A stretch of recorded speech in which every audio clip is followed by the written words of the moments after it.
আসসালামু আলাইকুম ওয়া রাহমাতুল্লাহি ওয়া বারাকাতুহু।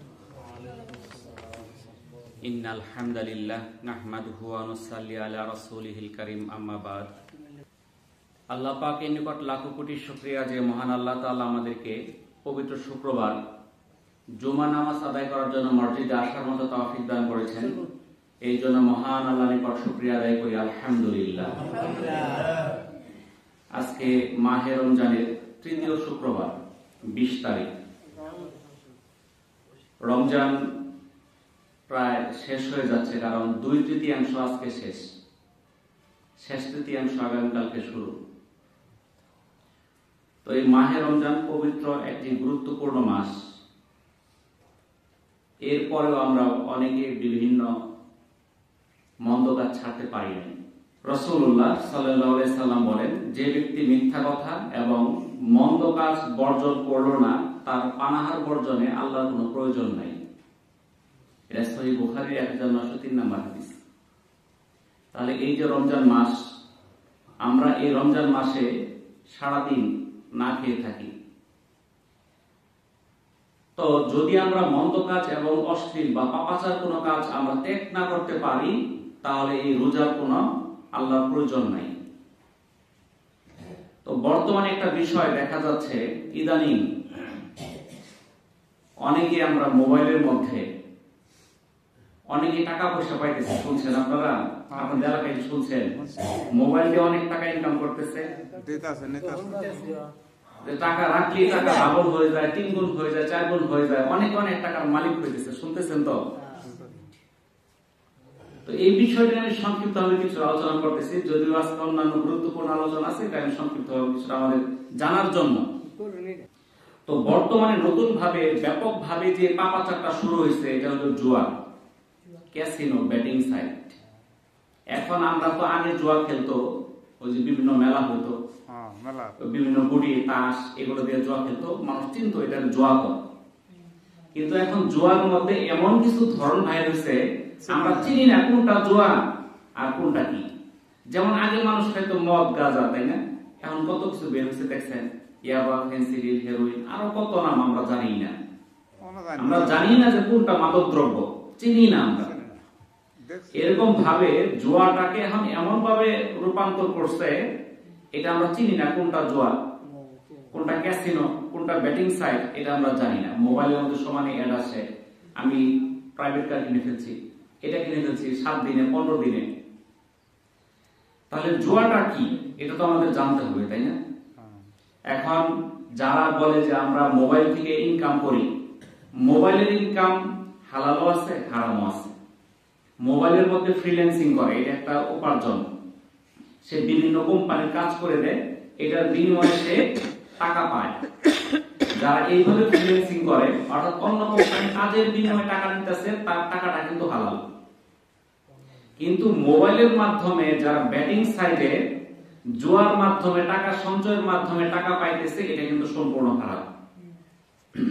এখন এই জুয়াটা বিভিন্ন ভাবে আমরা দেখি এখন বর্তমানে প্রচলিত হয়েছে। যেমন আইপিএল, যখন ক্রিকেট খেলা শুরু হয়, এই ক্রিকেটের মধ্যে একটা জুয়া হয়, বাজি হয়, এবং হাজার হাজার লক্ষ লক্ষ টাকা এখানে বাজি হইতেছে,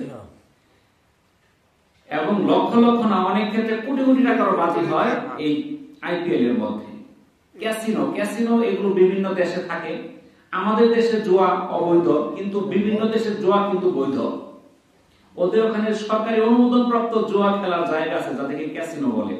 ওখানে জুয়া হয়, নাচ গান, মদের বিভিন্ন আসর থাকে, এগুলো একত্রে বলে ক্যাসিনো। আর মোবাইলের মধ্যে কিছু জুয়ার সাইট আছে, এটিকে বলে ব্যাটিং সাইট। ওখানে জুয়া খেলে, যেটাকে ইংরেজিতে ব্যাটিং বলে। তো এই প্রত্যেকটাই হলো হারাম। তো জুয়া কি?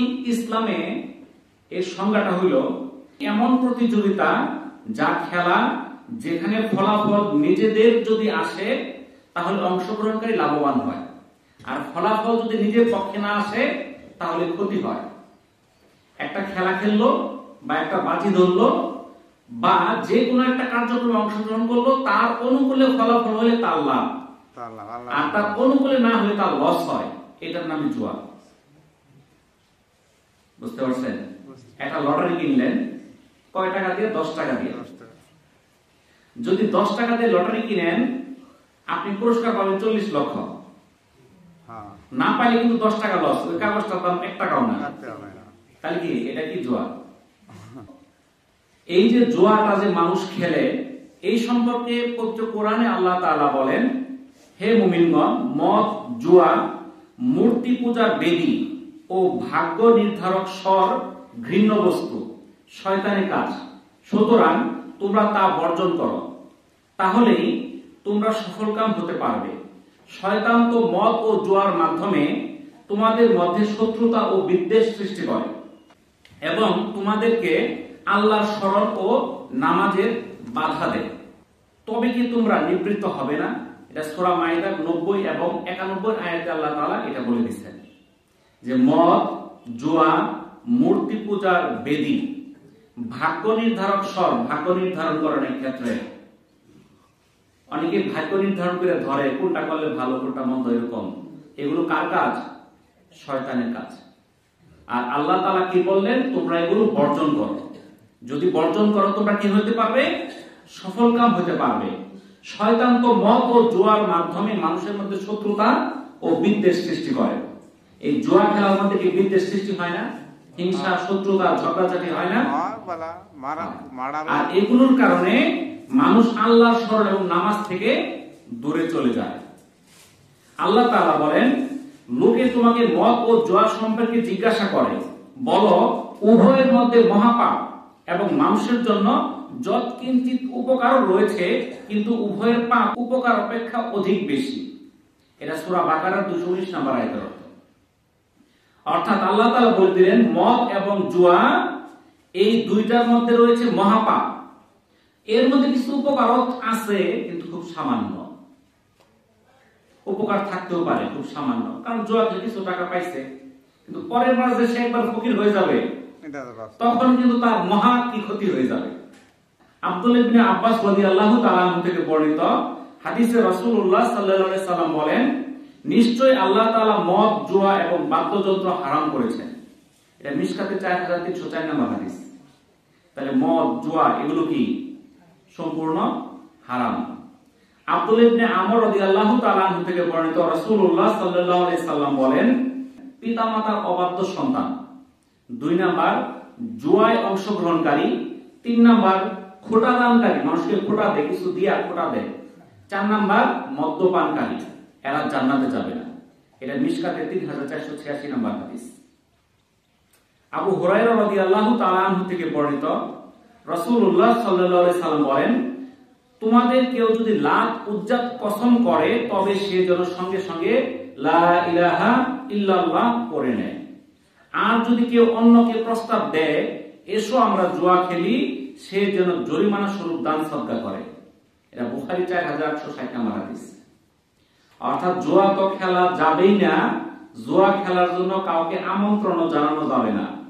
কিন্তু আমাদের যারা যুব সমাজ আছে, এই যুব সমাজের মধ্যে এটা এখন বাড়তি কি, যে এই দেখ আমি এই সপ্তাহে কামাই করছি 10,000, তুমিও ঢুকো, তুমি কামাই করবে আরো 20,000,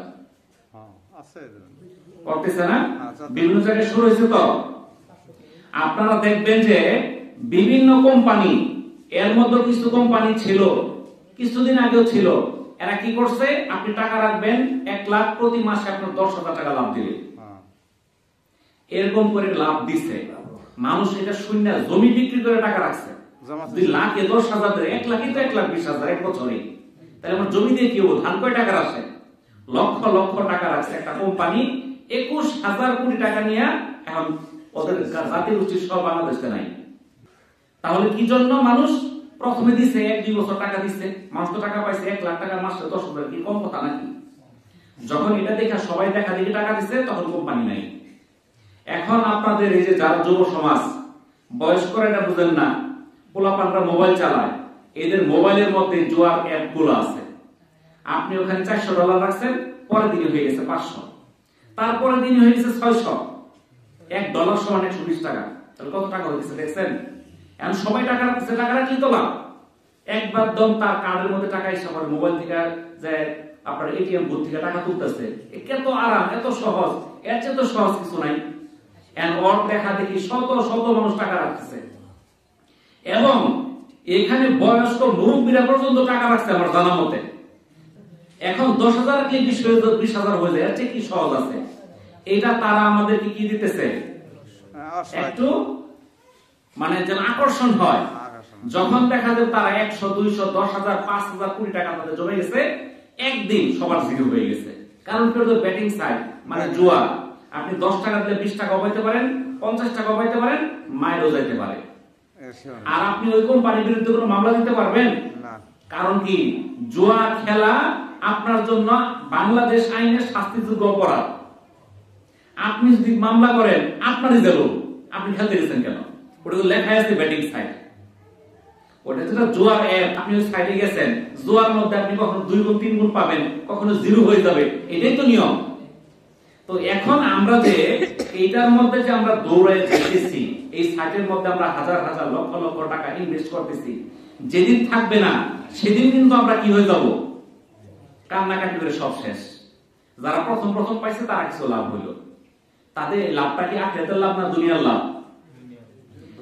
সে যে পাইলো, যে কামাই করে একটা 2 কাঠা জমি কিনে ফেলছে, ওই পরে আর গেল না, মনে করলাম তো লাভ করে ফেলছি, ওই টাকাটা কি তার জন্য হালাল হইল? না। এই জুয়া এবং বাজি থেকে যত ইনকাম হবে সবই হারাম, তার মধ্যে তার কোনো কল্যাণ হবে না, এবং সেটা মিশ্রণে তার যে হালাল ইনকাম গুলো আছে সেগুলোর মধ্যেও ক্ষতিগ্রস্ত হবে। তাহলে এই যে জুয়ার সাইটগুলোর মধ্যে এগুলো যেন আমরা কেউ শরীক না হই, এবং আমরা যারা বয়স্ক আছি আমাদের সন্তানদেরকে যেন এই সাইটে যাইতে না দেই, এখানে যেন কেউ যেন বাজি না ধরে, ওইখানে যেন কেউ টাকা ইনভেস্ট না করে। আপনি বলবেন মহিলা মাদ্রাসা সভাপতি কইছে দেখি আমরা বন্ধ করুন বলতে রাখবো, কিন্তু যখন 1 মাস পরে আপনি কানবেন তখন কিন্তু মনে করবেন যে সভাপতি সাহেব ঠিক কইছিল। বুঝছেন কিছু? তাহলে এই জুয়ার আয় থেকে যে আয়টা হবে এটা সম্পূর্ণ হারাম, এটা আমার জন্য গ্রহণযোগ্য না, এটা হারাম। আর আজ হোক কাল হোক সেই জুয়াতে আমার টাকাগুলো তারা নিয়ে নিবে। তারা কিন্তু লাভ করার জন্য সাইটটা খুলছে, আমাকে টাকা দিয়ে ধনী বানানোর জন্য তারা এটা করে নাই। বুঝা গেল তো? তাদের ইনকামের জন্য তারা ওই অ্যাপগুলো তৈরি করছে। তাহলে আমরা এই মোবাইল জুয়া থেকে, এই যে আইপিএল জুয়া থেকে, বিভিন্ন রকম যে জুয়াগুলো আছে এগুলো থেকে আমরা দূরে থাকি, এবং আমাদের সন্তানদেরকে আমরা নিবৃত্ত করার চেষ্টা করি। আপনার সন্তান বলতেছে আমি ফ্রিল্যান্সিং করে কামাই করতেছি, আপনি দেখেন সে ফ্রিল্যান্সিং করে নাকি সে জুয়া খেলে।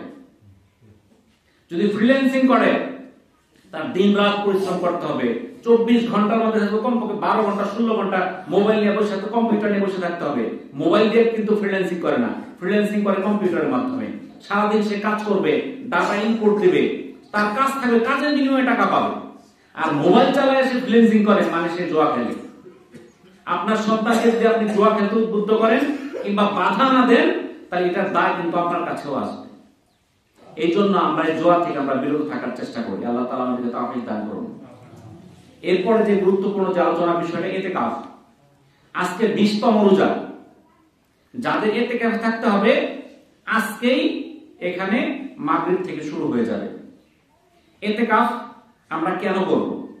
আল্লাহ তাআলা বলেন, আর আমরা ইব্রাহিম ও ইসমাইলের কাছে নির্দেশ পাঠিয়েছিলাম এই মর্মে যে তোমরা আমার গৃহকে তাওয়াফকারীদের জন্য, এখানে অবস্থানকারীদের জন্য এবং রুকুকারী ও সিজদাকারীদের জন্য পবিত্র রাখো। সূরা বাকারা 125 নম্বর আয়াত। তাহলে আল্লাহ তাআলা মক্কাতুল মুকাররমা কাবা ঘরকে পবিত্র রাখতে বলেছেন কিসের জন্য? এখানে এই জন্য পবিত্র রাখতে বলেছেন তাওয়াফকারীদের জন্য, যারা অবস্থান করবে মানে ইতিকাফ করবে তাদের জন্য, যারা রুকু সিজদা করবে মানে যারা নামাজ পড়বে তাদের জন্য। হযরত আয়েশা রাদিয়াল্লাহু তাআলা আনহা থেকে বর্ণিত, নবী করিম সাল্লাল্লাহু আলাইহি সাল্লাম বলেন, যে ব্যক্তি রমজানের শেষ 10 দিন ইতিকাফ করবে সে 2টি উমরা এবং 2টি হজ করার সওয়াব পাবে। এই শেষ 10 দিন ইতিকাফ করলে কি সওয়াব? 2টা উমরা 2টা হজ। কারা করছেন এখানে হাত তোলেন? করছেন না, একজন। আম্মা জান আয়েশা রাদিয়াল্লাহু তাআলা আনহা বলেন, রাসূলুল্লাহ সাল্লাল্লাহু আলাইহি সাল্লাম উফাতের আগ পর্যন্ত প্রত্যেক রমজানে শেষের 10 দিন ইতিকাফ করতেন, কিন্তু তিনি যে বছর উফাত যান অর্থাৎ ইন্তেকাল করেন সেই বছর 20 দিন ইতিকাফ করেন। এটা বুখারী 4998 নম্বর হাদিস। তো আল্লাহর রাসূল রমজানের প্রতিটা শেষ দশক কি করতেন? ইতিকাফ করছেন, কখনোই ছাড়েন নাই। আল্লাহ তাআলার কাছে সবচেয়ে প্রিয় জায়গা হলো মসজিদ, আর সবচেয়ে অপ্রিয় জায়গা হলো বাজার। এটা সহিহ মুসলিমের 671 নম্বর হাদিস। তার সবচেয়ে প্রিয় জায়গাটা কোনটা? মসজিদ। ইতিকাফ কোথায় করতে হয়? মসজিদে। কিন্তু এরপর মসজিদে লোক পাওয়া যায় না। রাসূলুল্লাহ সাল্লাল্লাহু আলাইহি সাল্লাম বলেন, যে ব্যক্তি আল্লাহ তাআলার সন্তুষ্টির উদ্দেশ্যে একদিন ইতিকাফ করবে, আল্লাহ তাআলা তার ও জাহান্নামের মধ্যে দূরত্ব করবেন 3 খন্দক। প্রতি খন্দক আসমান ও জমিনের দূরত্ব সমান। এটা শুআবুল ঈমানের 3965 নম্বর হাদিস। এই খন্দকের তুলনা করা হয়েছে 500 বছরের রাস্তার সমান। তার 3 খন্দক সমান 1500 বছরের রাস্তা। আর 10 দিন ইতিকাফ করলে 15,000 বছরের রাস্তা তার থেকে জাহান্নামের দূরত্ব হবে। তাহলে এত বড় সুসংবাদ থাকা সত্ত্বেও আজকাল বিভিন্ন মসজিদে ইতিকাফকারী খুঁজে পাওয়া যায় না। এই ইতিকাফ করা সুন্নতে মুআক্কাদা, এটা প্রত্যেকটা মসজিদেই ইতিকাফকারী থাকতে হবে। এই মসজিদে গত বছর কয়জন ছিলেন? একজন। কে ছিল গত বছর? নাই, ওই মসজিদে গেছে। তাহলে এই বছর কারা রাখবেন? এখানে 10 দিন ইতিকাফের জন্য লোক দিতে হবে। আমরা করি কি, এই 3 দিন থাকি, ওইটা সুন্নতে মুআক্কাদা ইতিকাফ হবে না, সেটা নফল ইতিকাফ হবে। তাহলে এই যে ইতিকাফের এত ফায়দা, আমি যদি 10টা দিন ইতিকাফ করতে পারি, আমার থেকে প্রতিদিন ইতিকাফের কারণে জাহান্নামের দূরত্ব হবে 3 খন্দক বা 1500 বছরের রাস্তা। আর এই 10টা দিন ইতিকাফ করার বিনিময়ে আল্লাহ তাআলা 2টা উমরা এবং 2টা হজের সওয়াব দান করবে। এত বড় সুসংবাদ পাওয়ার পরেও আমরা ইতিকাফ করি না।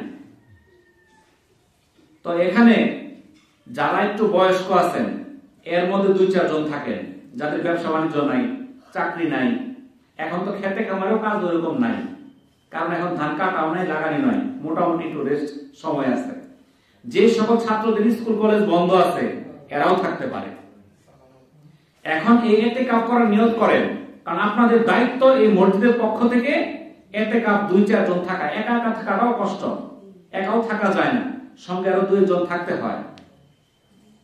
আমি গতকালকে ওই মসজিদে একজনের কেউ রাজি হয় না, 2-3 জন পোলাপান রাজি হয়েছে, ছোট ছোট, অগর ফরজ হয়েছে না, মানে নামাজি ফরজ হয়েছে না। পরে বললাম অগর রাখলে তো নফল হবো, একজন প্রাপ্তবয়স্ক বালেক লাগবে। পরে একজন মুরব্বীর ধরে রাজি করাইছি। তো এখন আপনাদের এখান থেকে কে রাজি হবেন? ইতিকাফ কিন্তু আমরা কিন্তু সবাই ব্যস্ত, এই দুনিয়ার মধ্যে ব্যস্ততা কিন্তু কারো কম নাই। অনেক ব্যস্ত লোক মারা যাইতেছে, পরে ছাড়া কি দুনিয়া চলতেছে না? আমি যদি আজকে মারা চাই, আমার ছাড়া কি আমার সংসার শেষ হয়ে যাবে? আমার পরিবার পরিজন সব মরে যাবে? ঠিকই তো চলবে, আমি না থাকলে সবই চলবে। তাহলে আমি কেন থাকবো না? এই যে রমজান আমরা আজকে পাইছি, আগামী বছর এই রমজান পাবো, গ্যারান্টি কার কার আছে? হাত তোলেন। আগামী রমজান পাবেন কার? হাত তোলেন। গ্যারান্টি নেই। এই যে পোলাপান যারা আছে, তাও একটা বলতে পারে আমরা আগামী বছর থাকতে পারি নাকি? অগরও নাই। কিন্তু অগর থাকার না থাক, অগর আশা করা যায় পোলাপান আগামী বছর থাকতেও পারে। জাগর দাড়িগুলা সাদা হয়ে গেছে, আল্লাহ সিগন্যাল পাঠাই দিছে। এই দাড়ি সাদা হয় কি জন্য? চুল সাদা হয় কি জন্য? এটা হলো সিগন্যাল, আল্লাহ সতর্কবার্তা, তোমার সময় কিন্তু শেষ হয়ে যাচ্ছে, তুমি সাবধান হও। যখন এটা মানুষের বয়স 60 হয়ে যায়, ওই অবস্থায় যদি মৃত্যুবরণ করে আর সে আল্লাহর কাছে কোন রকম ওজর আপত্তি করে, আমি সময়ের জন্য আমি এটা করতে পারি নাই, তার কোন রকম ওজর আপত্তি গ্রহণ করা হবে না। বুঝতে পারছেন তো? আজকে আমার বয়স হচ্ছে 60-70, আমি সন্ধ্যার সময় চার দোকানে বসে বসে টিভি দেখতেছি, কিন্তু মসজিদে 10টা দিন থাকতে পারি না। আমার কি কাজ বাড়ির মধ্যে? তো কি আমি জমিদারি আছে যে আমার জমি খেত খামার সব নষ্ট হয়ে যাবে? কিন্তু আপনাদের ছেলে বলে নাতিন সবই আছে, আপনার গরু ঘাস কাটতে দেওয়ার জন্য ছেলে আছে, মেয়ে আছে, আপনার নাতিন আছে, আপনি 10 দিন মসজিদে থাকতে পারেন না। দুনিয়ার মোহ এত ধরছে, আমি তো এখানে আসি, সারা বছরের বলা চলে যে ভর্তির লোকই হয়ে গেছি। আমি তারাবি করে যাইতেছি, এমন টিভির মধ্যে কিছু ছাড়ছে, আবার কোন কোন টিভির মধ্যে আবার খবর টবর চালায়, ওখানে বৈশাখ দেখা যায়। আবার কিছু কিছু টিভি আছে এগুলোর মধ্যে মানে রোজা ছাড়াও যেগুলা চালাইছে, নাচ গান সিনেমা অডিও চলতেছে, কালকেও দেখলাম আমি। অর্থাৎ এই লোকগুলার চোখের মধ্যে কোনো লজ্জা শরম নাই, তার বয়স 60-70 হয়ে গেছে, এই পোলাপানদের সঙ্গে বৈশা বসে এই সকল অশ্লীল জিনিস দেখে। বুঝতে পারছেন তো? আপনি নিজেই তো ঠিক না, আপনার সন্তানকে কি করে ঠিক করবেন? আপনার সন্তান তো পরে এটাই শিখবে। তো এই যে এই টিভি দেখা বাদ দিয়া এখানে ইতিকাফের নিয়ত করেন, এটা আপনাদের হক। আপনারা মসজিদ দিবেন, মসজিদের হক আদায় করতে হবে। এখানে ইতিকাফের লোক থাকতে হবে। ইতিকাফে লাখ থাকলে কি লস আছে আপনার? তা আপনি থাকবেন না কেন? ইতিকাফ আগামী রমজান পাবো আমি গ্যারান্টি নাই, আমার হইতে পারে এটা শেষ রমজান, তাহলে আমি 10টা দিন ইতিকাফ থেকে যাই, কি কষ্ট হবে বেশি? এমন কারা থাকবেন? একজন অন্তত 1-2 জন হাত তোলেন। যদি কোনো ব্যক্তি ইতিকাফ করে তার জন্য 100% যে জিনিসটা নসিব হবে তার নাম শবে কদর। সে 100% নিশ্চিত তার শবে কদর নসিব হবে। ইমাম সাহেব জিজ্ঞেস করে দেখেন, আর যদি আপনি 27 দিন এসে শবে কদর খুঁজেন, হ্যাঁ, আল্লাহ রাসূল নিজেও বলতে পারেন নাই শবে কদর কোন দিন। আমরা জানি না 27 তারিখে, কি কোন হুজুর? আমরা জানি 27 তারিখ শবে কদর, কিন্তু আল্লাহ রাসূলও বলতে পারেন নাই কোন দিন শবে কদর। বলছে খুঁজো, রমজানের শেষ 10 দিন বিজুর রাত্রিগুলা খুঁজো, আর আমরা একদিনই খুঁজি। তাহলে শবে কদর তো আমি পাবো নিশ্চিত যদি শবে কদর আমি কি করি? ইতিকাফ করি। সেখানে শেষ 10 দিনের মধ্যে বিজুর রাত্র আছে, আর আমি তো 24 ঘন্টায় মসজিদে আছি। আমি ইতিকাফ করছি মসজিদের জন্য। এই 10 দিনের মধ্যে যত কাজ হবে সবই আমার কি মসজিদে থাকার মধ্যেই হয়ে গেল। অতএব আমার কি হবে না? এই শবে কদর মিস হবে না। আর শবে কদর যদি আমি পাওয়া যায় সেটা 1000 মাস অপেক্ষা উত্তম। অর্থাৎ 87 বছর 4 মাস তার চেয়ে উত্তম। আমাদের বয়সে তিনি করি নাই 87 বছর, তাহলে একটা শবে কদর পাই তো আমি 87 বছরের সওয়াব পাইতেছি। এরপরে আমরা দিতে চাই না। আছেন কেউ? আছে বলেন। নিয়ত করছেন মুরব্বি? আলহামদুলিল্লাহ। আপনার নাম কি? আক্তার হোসেন। আক্তার হোসেন, আল্লাহ তাআলা ওনাকে কবুল করুন। আমিন। আল্লাহ তাআলা তাকে জানে মালে বরকত দান করুন। আল্লাহ তাআলা তার পরিবার পরিজন সবাইকে হেফাজত করুন। আল্লাহ তাআলা ওনার নিয়তকে কবুল করুন। আলহামদুলিল্লাহ। উনি একজন মুরব্বি রয়েছে, 2 জন পোলাপান থাকে সুবিধা, একা একা মসজিদ থাকাটা কষ্ট। পোলাপানরা কয়জন? পোলাপান হাত তুলে ফেলো। কি নাম? হ্যাঁ, আব্দুর রহমান। নামটাও তো বিশাল সুন্দর। আব্দুর রহমানটা খুবই আল্লাহর পছন্দনীয় নাম। আল্লাহ তাআলা আব্দুর রহমানকে কবুল করুন। আল্লাহ তাআলা তাকে জানে মালে বরকত দান করুন। আল্লাহ তাআলা তাকে হযরত আলীর মতো বীর জওয়ান বানাই দিন। আবু সাইদ একজন যুবক মানুষ, আল্লাহ তাআলা ওনার নিয়তকে কবুল করুন। আল্লাহ তাআলা তাকে জানে মালে বরকত দান করুন। আল্লাহ তাআলা তার মেধা শক্তি বাড়ায় দিন। আল্লাহর রাসূল বলছে 7 শ্রেণীর লোক ভয়াবহ কঠিন হাসরের ময়দানে আরশের ছায়ার মধ্যে থাকবে। এর একটা শ্রেণীর লোক যারা যৌবন বয়সে ইবাদত করে, এই পোলাপান বয়সে। বুঝতে পারছেন?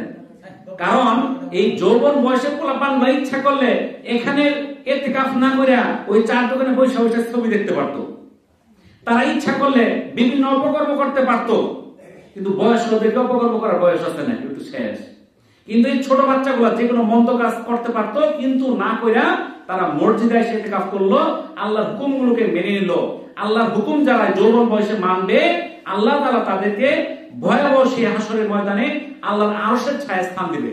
আমিন। তাহলে কত বড় সুসংবাদ।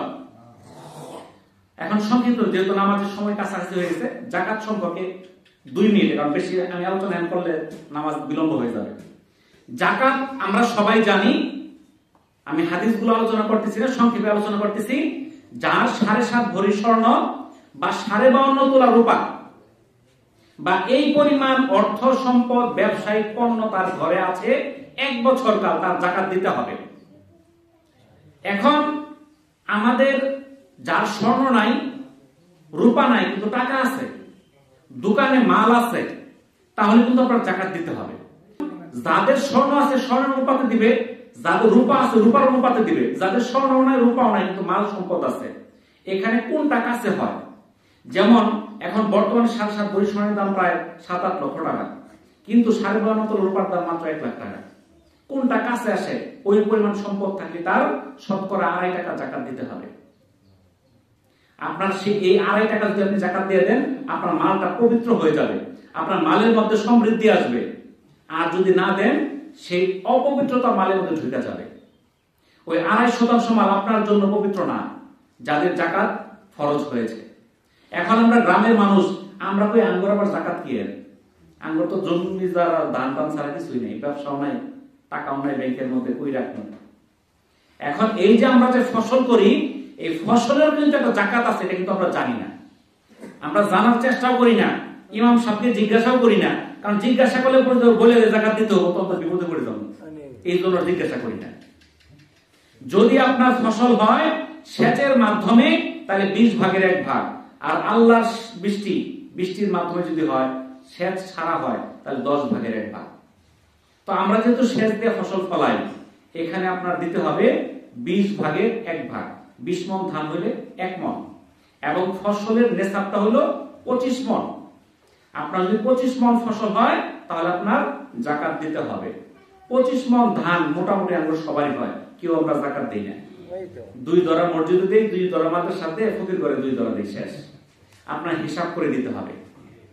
এবং জাকাতের টাকা সব জায়গায় দেওয়া যাবে না, জাকাতের টাকা মসজিদে দেওয়া যাবে না, জাকাতের টাকা মাদ্রাসায় বিল্ডিং তৈরি করার জন্য দেওয়া যাবে না, শিক্ষকের বেতন দেওয়ার জন্য দেওয়া যাবে না। জাকাতের খাত আছে, এই খাতের বাইরে দেওয়া যাবে না।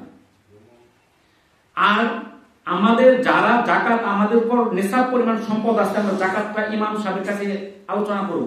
আমার এই সম্পদ আছে, আমার 1 ভরি স্বর্ণ আছে, আমার এতটুকু ধান আছে, কিংবা এতটুকু টাকা আছে, আমার জাকাত হয়েছে কিনা আপনারা জিজ্ঞাসা করে জেনে নেন। আপনার জেনে নেওয়া দায়িত্ব। আপনি যদি বলেন পরবর্তীতে আমি তো জানি না, আমি দেবো কেমনে, আপনি জানেন নাই কেন? আমাদেরকে কি সেই বিবেক বুদ্ধি আল্লাহ দিয়ে দেয় নাই? আমি আলেম সমাজের কাছে কেন জিজ্ঞাসা করলাম না? তাহলে আমরা জিজ্ঞাসা করে নেব। আর ফিতরা, সদকাতুল ফিতর, এই সদকাতুল ফিতর আমাদের প্রত্যেককেই দিতে হবে। এই সদকাতুল ফিতরটা কোন সময় দিতে হয়? এটা দিতে হবে কিন্তু আমাদের ঈদের নামাজের আগে। আমরা অনেকে এই ফিতরা দিতে দিতে অনেক দেরি করে ফেলি, ঈদের নামাজ চলে যায়। যদি আমরা ঈদের পরে, ঈদের নামাজের পরে ফিতরা দেই, সেটা কিন্তু ফিতরা আদায় হবে না, সেটা সাধারণ দান হিসেবে কবুল হবে, কিন্তু ফিতরা হিসেবে না। হযরত আব্দুল্লাহ ইবনে আব্বাস রাদিয়াল্লাহু তাআলা আনহু থেকে বর্ণিত, রাসূলুল্লাহ সাল্লাল্লাহু আলাইহি সাল্লাম সাদকাতুল ফিতরকে অপরিহার্য করেছেন। অনর্থক অশালীন কথা ও কাজে রোজার যে ক্ষতি হয়েছে তা পূরণের জন্য এবং নিঃস্ব লোকের আহার জোগাড়ের জন্য। এটা সুনানে আবু দাউদের হাদিস। এই সাদকাতুল ফিতর আমরা কি জন্য দিব? এটা 2টা কারণ। একটা হলো রোজার মধ্যে আমাদের কিছু অনর্থক অশালীন কাজ হয়ে গিয়েছিল, কিছু ত্রুটি হয়ে গিয়েছিল, এই ত্রুটিটা দূর করার জন্য। আর যারা অনাহারে থাকে তাদের খাদ্যের জোগানোর জন্য। তাহলে আমরা রোজা যারা রাখছি, তাহলে আমাদের রোজার মধ্যে তো 2টা ত্রুটি হয়েছে, আমরা 2টা মিথ্যা কথা বলে ফেলছি, আমাদের মাঝে মধ্যে চোখের হেফাজত করতে পারি নাই, ছোটখাটো ত্রুটি হয়ে গেছে। কবিরা গুনাহ হলে তো আল্লাহর কাছে মাপ চাইতে হবে, ছোট ছোট গুনাহগুলো তো আমরা খেয়াল রাখি না। এই ছোট ছোট গুনাহগুলো এই সাদকাতুল ফিতরের মাধ্যমে আল্লাহ তাআলা মাফ করে দিবেন। হযরত আব্দুল্লাহ ইবনে আমর রাদিয়াল্লাহু তাআলা আনহু বর্ণনা করেন, রাসূলুল্লাহ সাল্লাল্লাহু আলাইহি সাল্লাম একজন ঘোষক দিয়ে মক্কার পথে পথে এই ঘোষণা দেওয়াতেন যে, জেনে রাখো প্রত্যেক মুসলমান নর নারী, গোলাম স্বাধীন, ছোট বড় সকলের উপর সাদকাতুল ফিতর অপরিহার্য। 2 মুদ গম কিংবা 1 সা অন্য খাদ্য বস্তু। এটা তিরমিজির হাদিস। তাহলে এই যে আমরা যে ফিতরাটা দিব, এটা কি শুধু রোজা রাখি যারা এরাই দিব? না, এখানে গোলাম, স্বাধীন, ছোট বড়, বালেগ নাবালেগ সবার জন্য। 1 দিনের বাচ্চা হলেও তার ফিতরাটা দিতে হবে। তো এই ফিতরার পরিমাণটা কত? ফিতরার পরিমাণটা বাংলাদেশের ইসলামিক ফাউন্ডেশন থেকে নির্ধারণ করে দিয়েছে। সর্বনিম্ন 110 টাকা, সর্বোচ্চ 2805 টাকা। এটা সামর্থ্য অনুযায়ী। ওই যার লাখপতি ওই দেয় 110 টাকা, যে কোটিপতি ওই দেয় 110 টাকা। এটা তো হইল না, এটা সামর্থ্য অনুযায়ী। সাদকাতুল ফিতরের কিছু পদ্ধতি আছে। এটা গম দিয়ে দেওয়া যায়, জব দিয়ে দেওয়া যায়, খেজুর দিয়ে দেওয়া যায়, কিশমিশ দিয়ে দেওয়া যায়, পনির দিয়ে দেওয়া যায়। এটা যার যেটুকু সামর্থ্য আছে, যার যতটুকু উন্নত দেওয়ার সামর্থ্য আছে সে ততটুকু উন্নত দিবে, আর যার সামর্থ্য কম আছে সে সর্বনিম্নটা দিবে। তো এখন আমরা সর্বনিম্নটাও দিতে অনেকে চাই না। তো এই যে আমরা সর্বনিম্ন 110 টাকা, এর টাকার মাধ্যমে দেন আর খাদ্যের মাধ্যমে দেন, এটা আপনার ইচ্ছা। এটা নিয়ে দ্বন্দ্ব অনেকের মধ্যে আছে, এটা দিলে হবে না, ওটা দিলে হবে না। ইসলামকে এত কঠিন করার কিছু নাই, আপনার কাছে যেভাবে ভালো লাগে আপনি সেভাবেই দেন। এটা নিয়ে ঝগড়া ফাসাদের প্রয়োজন নাই, কিন্তু আপনার যেটা নিয়ম আপনার দিতে হবে। এখন এইটা আমরা কাকে দিব? এই ফিতরাটা কাকে দিব? এই ফিতরাটা কিন্তু যারা খাদ্যহীন, খাদ্য খাইতে পারতেছে না, অসহায়, এতিম, দরিদ্র, এদেরকে আমাদের দেওয়া উচিত। কিন্তু দেখবেন যে যখন রোজার মাস আসে আমাদের কিছু প্রফেশনাল ফকির মিসকিন তৈরি হয়ে যায়, সারা বছর খুব সুন্দরভাবে চলে, রোজা আসলেই ফিতরা দাও, যাকাত দাও। এমনকি যাদের কাছে ফিতরা চাইতে আসে এদের চেয়ে ওদের ঘর সংসার ভালো আছে। বর্তমানে অভাবী কারা জানেন? এই যে আমনের আমার মতো সব যারা এরা, আর যারা হাত পাততে পারছে তাদের আর অভাব নাই। এমন আছে রমজান তুল্লা 20,000 টাকা লাগাই দিছে, এই ফিতরা তুল্লা 20,000 টাকা লাগাই দিছে, এরকম আছে, অনেকে বলে আছে, বুঝছেন? কিন্তু যারা হাত পাততে পারতেছে না এরাই বসে বিপদে, এরা চাইতেও পারে না, এরা মানে কইতেও পারে না, বুঝলেন কিছু? এখন এই ফিতরাগুলো আপনি কারা প্রকৃত হকদার তাদেরকে আপনি বাছাই করে দিবেন। আপনার সবচেয়ে ভালো হবে এই মহল্লার মধ্যে আপনার কতগুলো লোক আছে আপনারা জানেন, যেখানে খানা আছে 50টা না 100টা, এই খানার মধ্যে কোন লোকগুলা খাবারের অভাবে আছে এটা আপনারা জানেন না?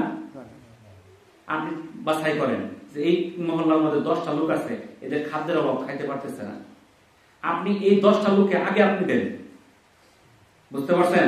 কারণ অন্য এলাকা থেকে যে আসছে সে ধনী না গরিব আপনি চিনেন না, আর আপনার মহল্লার লোক তো সবচেয়ে বেশি হকদার, সবচেয়ে বেশি হকদার আপনার আত্মীয় স্বজন, তারপরে আপনার মহল্লার লোক, তারপরে দূরের লোক, তারপরে দূরে। তারপরে মহল্লার মধ্যে যদি প্রত্যেকটা মহল্লার মসজিদ থেকে এইভাবে বাছাই করে দিত যে আমরা বাইরের লোক পরে আমার মহল্লার লোক কারা খাইতে পারতেছে না তাকে আমি দিই। এই লোকের মধ্যে দেখা গেল এই গ্রামের আপনার এই মহল্লায় ফিতরা কমপক্ষে 500, খানা যদি 50টা হয় এক এক খানায় তো 5জন 7জন করে লোক, তাহলে যদি 500 যদি ফিতরা হয় 500 ফিতরা তো টাকা 50,000 উপরে। আপনি দেখেন এই গরিব না খায় লুচ রয়েছে, এরকম লোক বড় জোর 5টা, এর বেশি না, 5টা লোকের দেন 5 5 25,000, অভাব শেষ। দিলেন 1 মোট চাল 2 মোট চাল কিছুই হলো না, বুঝতে পারছেন? তো এরকম আপনি দেখা যারা যোগ্য তাদেরকে দিবেন, আর পাশাপাশি বাইরে থেকে যারা আসবে তাদেরকে খালি হাতে ফেরানোর দরকার নাই, তাদেরকে কম বেশি কিছু দিয়ে দিলেন, 2-4 টাকা করে দিয়া শেষ করে দিলেন। খালি হাতে ফিরে দেওয়া উচিত না, কিন্তু যে প্রকৃত হকদার তাকে সঠিকভাবে দেন। পাশাপাশি বিভিন্ন যে সকল মাদ্রাসায় গোড়া ফান্ড আছে, এতিম অসহায় আছে, বর্তমানে অনেক মাদ্রাসা আছে এতিম একজন নাই, আপনি দেখবেন নকলা উপজেলার মধ্যে সবচেয়ে বেশি এতিম যে মাদ্রাসা আছে সেটা আপনাদের হাবিবুল জান্নাত মহিলা মাদ্রাসা, 40-এর উপরে এতিম আছে। এবং এই এতিম গুলার আমরা কোন রকম টাকা পয়সা খাবার খরচ 1 টাকাও নেই না, সে ভর্তি হবে একবার, সে 10 বছর পড়ুক 20 বছর পড়ুক, তার বই পুস্তক খাতা কলম কাপড় চোপড় ওষুধপত্র চিকিৎসা কোনো কিছুই লাগবে না, সে 3 বেলা খাবে, তার 10 টাকা বোর্ডিং ফিস দিতে হবে না। এই জাকাত ফিতরা যে টাকাগুলো আছে শুধু এতিমদের জন্য আমরা খরচগুলো করি। আমরা গত বছর 1 লক্ষ টাকার বই কিনছি আমরা, আর আমরা দেখি স্কুলের বই কিন্তু দাম কম, মাদ্রাসার বইয়ের দাম বেশি। আপনার মেশকাতের এক সেট বই কিনতে গেলে 8-10 হাজার টাকা লাগে, বড় বড় বই, এক সেট বইয়ের দাম 8-10 হাজার টাকা। দেখেন বইগুলা, আমরা এতিম যারা তাদের এই বইগুলো অল্প বিনামূল্যে দিই। এই টাকাগুলো কোথেকে আসে? এই জাকাত ফিতরা এগুলো থেকে আসে। আমরা জাকাত ফিতরা টাকা দিয়ে মসজিদ করি না, মাদ্রাসা করি না, বিল্ডিং করি না, এগুলো সেই এতিমদের জন্যই খরচ হয়। আপনি যদি এতিমদের জন্য এই ফিতরার টাকাটা জাকাতের টাকা দান করেন, আপনার সওয়াব তো হবেই, এর সওয়াবটা কমপক্ষে 3 গুণ বেড়ে যাবে। কিভাবে বাড়বে? আপনি সদকা দিলেন, এটা তো সওয়াব পাবেনই। আপনি একটা এতিমকে সহযোগিতা করলেন, এতিমের সহযোগিতা সওয়াব পাবেন। তলাবুল ইলম, যারা ইলম অন্বেষণ করে তাদেরকে আপনি টাকাটা দিলেন, তাহলে তলাবুল ইলমকে সহযোগিতা করার জন্য এই যে ইলম অর্জনের সহায়তা করলেন, সব আরেক গুণ বেড়ে গেল। আপনি যাদেরকে টাকাটা দিলেন তারা এখানে আল্লাহর হুকুম মানে, তারা 5 ওয়াক্ত নামাজ পড়ে, পর্দা করে চলে, তাদেরকে দিলেন, সব আরো বেড়ে গেল। আর আমি যাকে দিলাম বাইরের এক লোক, ওর বাড়িতে খাবার আমার চেয়ে বেশি আছে, আমার ঘরে 1 মণ চাল, ওর ঘরে 4 মণ আছে। আমি মধ্যে নামাজ পড়ি, ওই সপ্তাহে একদিনও করে না, পর্দায়ও চলে না, তাহলে ওই লোকটার দিলে সব বেশি না যেই লোকটা 5 ওয়াক্ত নামাজ পড়ে, পর্দায় চলে, তলেবে ইলম অন্বেষণ করে, এতিম অসহায়, তাদেরকে দিলে সব বেশি। তাহলে এই জন্য আমরা যাচাই বাছাই করে দিব। তো এই যে আমরা যে আলোচনাগুলো করলাম, আল্লাহ তাআলা আমাদেরকে ইহার উপর আমল করার তৌফিক দান করুন। যদি কোনো কথায় ভুল হয়ে থাকে মহান আল্লাহর কাছে ক্ষমা চাই, আল্লাহ তাআলা যেন আমাকে মাফ করেন। ওয়া আখিরু দাওয়ানা আলহামদুলিল্লাহি রাব্বিল আলামিন। আসসালামু আলাইকুম ওয়া রাহমাতুল্লাহি ওয়া বারাকাতুহু।